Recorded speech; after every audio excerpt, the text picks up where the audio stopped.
자, 그러면 FA B그룹 선수들을 한번 살펴보겠는데요. B그룹에는 총 4명의 선수가 배정을 받은 상태입니다. 먼저 김강현 선수, 그리고 김주원, 김규호, 조성현, 이렇게 4명의 선수가 배정을 받은 상태고, 일단 김강현 선수부터 보자면, 김강현 선수는 지난 시즌 같은 경우에는 2경기밖에 출전을 하지 못해서 개인 기록이 별로 없습니다.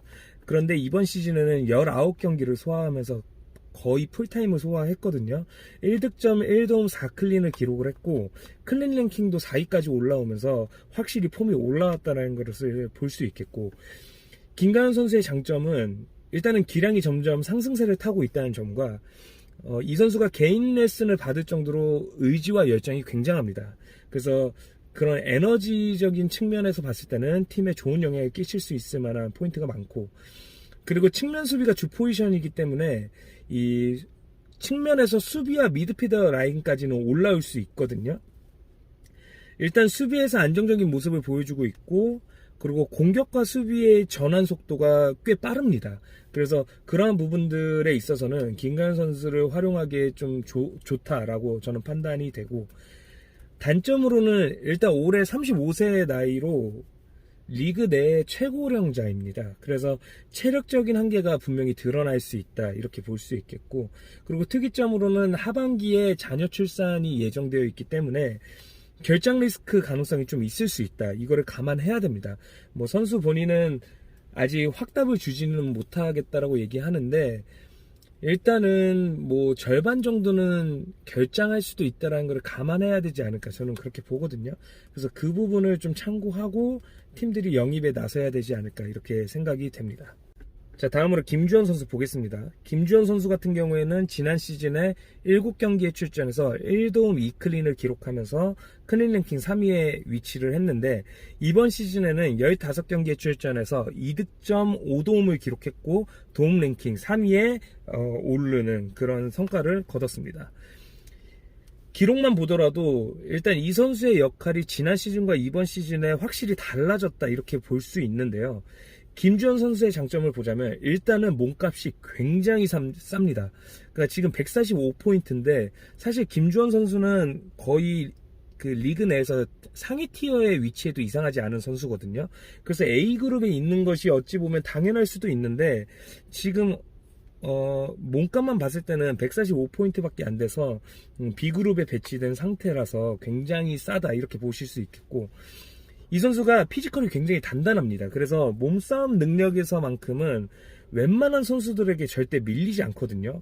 오히려 압도하는 모습을 보이기 때문에 이러한 부분은 굉장히 장점이라고 볼 수 있고, 특히 1대1 대인 방어 능력은 제 개인적인 주관으로는 차규호 선수와 1, 2위를 다투지 않을까, 이렇게 보거든요. 그래서 수비적인 능력에 봤을 때 1대1만큼은 확실히 어떤 선수에게도 밀리지 않는다, 이렇게 생각이 되고, 그리고 강력한 중거리 슈팅이 굉장히 위협적입니다. 그래서 상대팀이 방심하고 있을 때 그런 좀 먼 거리에서 슈팅을 때리는 것이 꽤나 정확도가 있기 때문에 이러한 부분은 좀 김주원 선수의 장점이라고 볼 수 있겠고, 단점으로는 일단 드리블 능력이 좀 부족합니다. 뭐 선수 본인은 인정하지 않아요. 예. 그런데 제가 봤을 때는 일단 볼을 가지고 움직일 때 약간 투박한 모습, 그리고 단조로운 모습이 보여서 라인을 올리고 좀 드리블을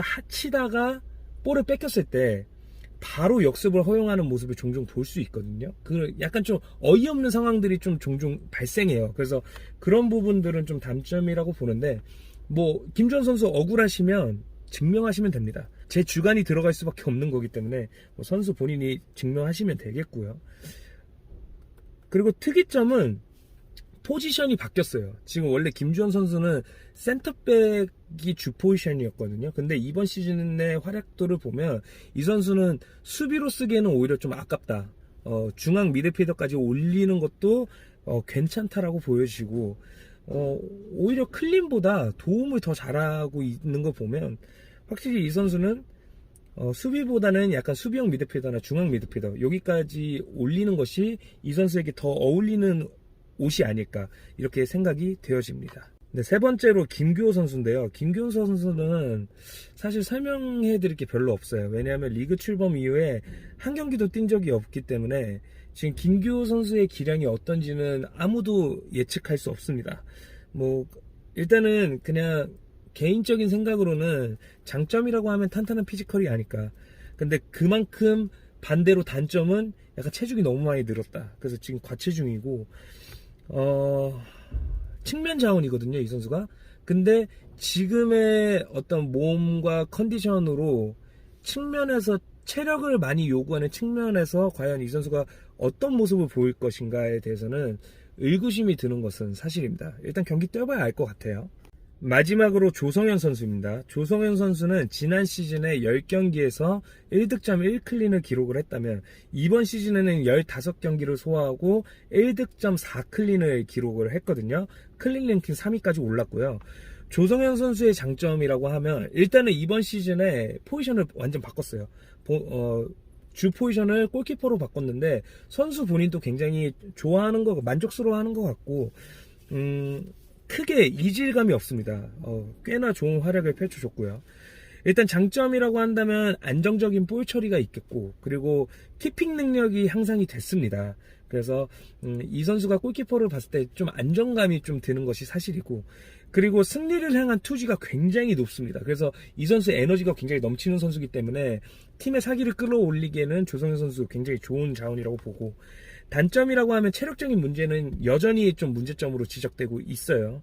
하지만 골키퍼로 경기에 나서면 사실 체력적인 부분이 크게 중요할까? 이런 생각은 들거든요.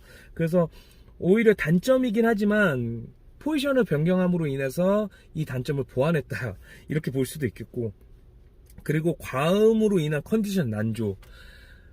금요일날 만약에 이 선수 술 드시면 토요일날 컨디션 굉장히 안 좋습니다. 그래서 그런 날에는 불안정한 선방을 좀 보이기도 하고, 좀 집중력이 떨어지기도 하고, 그리고 아예 결장하는 리스크까지 발생할 수 있다. 이런 것을 좀 참고하시면 되겠습니다. 자, 이렇게 4명의 선수 소개해 드렸고요. 이제 각 팀의 영입 전략 어떻게 진행될지 한번 살펴보도록 하겠습니다.